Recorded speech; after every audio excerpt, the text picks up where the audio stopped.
There's a word in Swedish for a very specific kind of cleaning. I'm probably going to butcher this, but here it is. Döstädning, death cleaning. It doesn't mean what it sounds like. It means clearing your home, gradually over your lifetime, of anything you wouldn't want your family sorting through after you're gone. The idea comes from a real book, The Gentle Art of Swedish Death Cleaning, written by a Swedish artist named Margareta Magnusson, who was in her 80s when she wrote it. She wasn't writing a design manual. She was writing from experience. After clearing out the homes of both her parents and her husband, one drawer, one closet, one box at a time, she said the job is either done by you, while you're alive and can decide what matters, or it's done by someone who loved you, standing in a room full of your decisions, guessing. That's a heavier starting point than most decluttering content gives you, and it's exactly why this list is different from the version you've probably seen 100 times. So today, 15 things Scandinavians remove from their homes, based on that actual tradition, not a generic decluttering list you'd find anywhere else. Number 1. Duplicate kitchen tools. Open the average kitchen drawer in most Western countries, and you'll find 3 can openers, none of which anyone can locate when they're actually needed, 2 sets of measuring spoons, and a garlic press nobody remembers buying.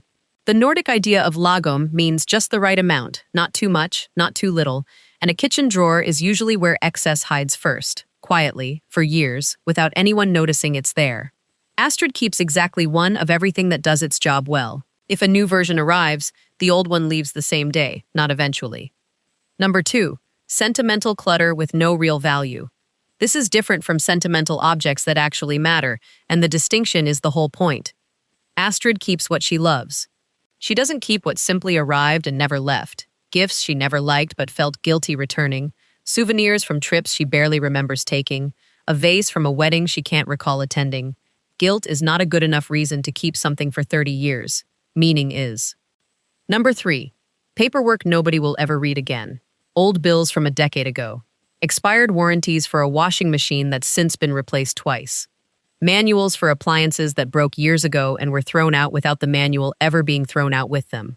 Magnusson specifically calls out paper as one of the heaviest categories to leave behind, not because it's physically heavy, but because someone eventually has to go through every single page of it, deciding what's important and what isn't, usually while grieving. Most of it, it turns out, was never important at all. Number 4. Broken electronics kept for someday. The printer that jams. The old phone with the cracked screen sitting in a drawer for 4 years. Someday rarely comes. If it hasn't been fixed in a year, it stops being a project and becomes part of the room's clutter, taking up a drawer, a shelf, a small piece of mental space every time you open that drawer and see it, and feel a flicker of guilt about the thing you were supposed to deal with. Number 5. Clothes that no longer fit the life you have now. Not clothes that don't fit the body. That's a different conversation entirely. Clothes that don't fit the life. A full suit wardrobe from a job that ended 3 years ago. A closet of going out clothes from a version of your social life that quietly stopped happening. The Scandinavian approach isn't about owning fewer clothes for the sake of a number. It's about owning clothes that reflect the week you're actually living, not the week you used to live or the week you're hoping to live again. Number 6. Heavy, light-blocking curtains. This one sounds almost too small to matter until you understand the context. Scandinavian homes are built around natural light, especially given how little of it exists for months at a time during the winter, when the sun can set before 4 in the afternoon. Thick, heavy curtains block the one resource the home can't manufacture itself, no matter how many lamps get added to compensate. Light curtains, sheer fabric, or none at all, let a small apartment breathe in a way that no amount of clever lighting design can fully replace. Number 7. Furniture that doesn't serve a clear purpose. If a chair exists only to hold a stack of folded laundry that never quite makes it to the closet, it isn't really furniture anymore. It's storage, pretending to be furniture, taking up floor space while doing neither job particularly well. Astrid's rule is simple. Every piece of furniture in her home either gets used weekly or it gets removed. There's no middle category for things that are technically usable but functionally decorative. Number 8. Shelves full of decorative objects with no function and no meaning. The Danish word hygge gets mistranslated constantly as cozy clutter, candles and blankets and knickknacks stacked on every surface. It actually means closer to the opposite. A few objects that matter, chosen carefully, surrounded by open space that lets each one actually be seen instead of disappearing into a wall of similar-looking things. A shelf with 12 small ornaments doesn't feel cozy. It feels busy. A shelf with 3, each one meaningful, feels calm. Number 9. Single-use plastic items kept out of habit. Disposable cutlery saved from takeout orders. Plastic bags stuffed inside other plastic bags. In a drawer everyone has, filling up for no clear future purpose. Nordic households lean strongly toward durable, repeated-use goods, a preference shaped as much by sustainability values, which run deep in the culture, as by aesthetics. If it was designed to be thrown away, keeping it doesn't change that. It just delays the inevitable while taking up space in the meantime. Number 10. Greeting cards and old correspondence, kept indefinitely. Birthday cards from people you barely remember. Letters that meant something once, in a specific moment, that has now passed. Magnuson points to old letters and cards as one of the hardest categories for families to sort through later, because each one carries a tiny emotional weight that makes throwing it away feel wrong, even years after the sender or the occasion has faded from memory. Her advice, which sounds almost too simple, is to keep the handful that still means something today, right now, and let the rest go while you're still the one deciding, not someone else years from now. Number 11. Duplicate tools in the garage or closet.